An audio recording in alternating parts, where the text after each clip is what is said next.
President Barack Obama's State of the Union address Tuesday evening is drawing sharp criticism from the Republican Party and praise from his own party. No surprise on either account there. Republicans frustrated President Obama failed to acknowledge his party's declining popularity with voters, while Democrats were pleased he didn't waver on his administration's plans for 2015. Republicans also charged President Obama took credit for an economy that hasn't improved as much as he believes. Joining us now from the Oklahoma's Washington, D.C. Bureau is Chris Casteel. Thanks for joining us today, sir. Yeah, glad to do it, Dave. It was an interesting speech, and it was a president who spoke with a lot of confidence from what I saw. Chris, from your perspective, what did the speech accomplish?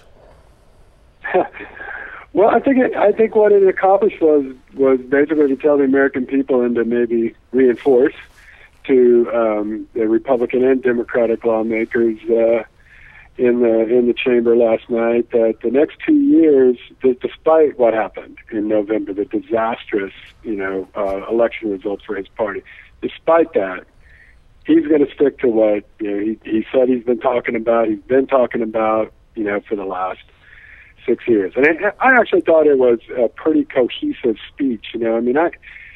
I've been at every well, not every major, but a lot of the major speeches that the president has made. Going back to Denver in 2008 when he was nominated, and Charlotte in 2012, both inaugurations, and I've always been underwhelmed really by his speeches. And I've never really thought that he quite ever lived up to a lot of the hype about his public speaking. I'm not saying that he's not good.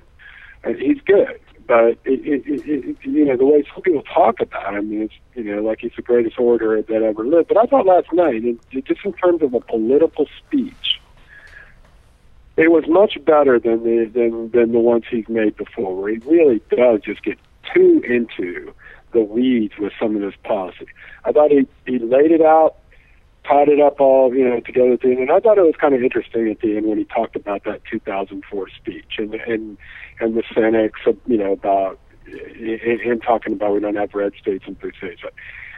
But at the same time, I do think it's actually kind of cynical on his part to bring that up and talk about it the way he did, because really nobody's been more political, and they all are. That's part of their job. But it'd be hard to point to anybody who's been more political in office than President Obama. So I don't know. I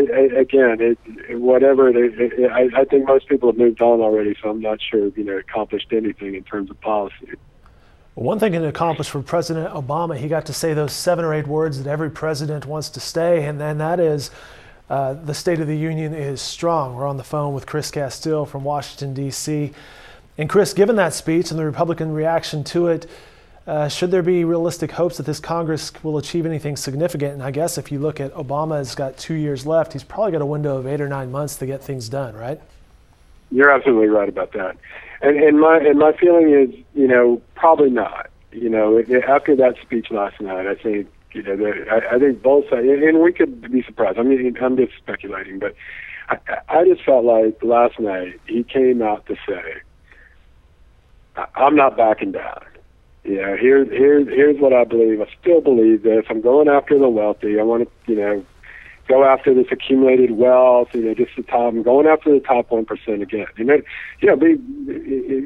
To remind people, not to make any judgment about it one way or the other, but they've already taxed the rich a few times, since he's been in office. But both on the Affordable Care Act and then on the fiscal cliff negotiations a few years ago about extending the Bush tax.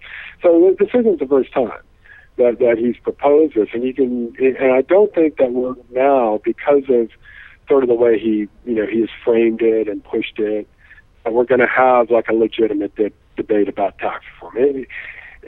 It could surprise me, but I listened to the guys on the tax committees last night, and I listened to the president. It just doesn't seem like they have the same objectives, goals, approaches in mind, and it's such a hard thing to do, to rewrite the tax code, to reform it, really, even in minor ways. So that wasn't, if there is something that's going to get done on that, which is a big deal, and it's a big deal what he was trying to address too, which is it's not anything that started with him or President George W. or Bill Clinton. With this yawning income gap, I just don't even know if they can even discuss it together. So, really, I hate to be so pessimistic, Dave, but maybe I'm just tired. But you're in Washington, D.C., and you've seen it happen many, many times. You know, if you're playing the State of the Union bingo game last night, perhaps the phrase uttered most often was middle-class economics. We heard that an awful lot, didn't we? Yeah, I think he may have coined that. And then there was also better politics, I guess. You know, the one that I guess he said one time, but from what I've read on Twitter today, it's the very first time it's ever been said, was the word transgender. So that's right. That was a key point and perhaps a significant point out of that speech that we'll look back on one day. He's Chris Casteel from the Oklahoman's Washington, D.C. Bureau. More coverage from Chris can be found in the Oklahoman and online at newsok.com. Chris, thank you for your time today. Thank you, Dave. I appreciate it.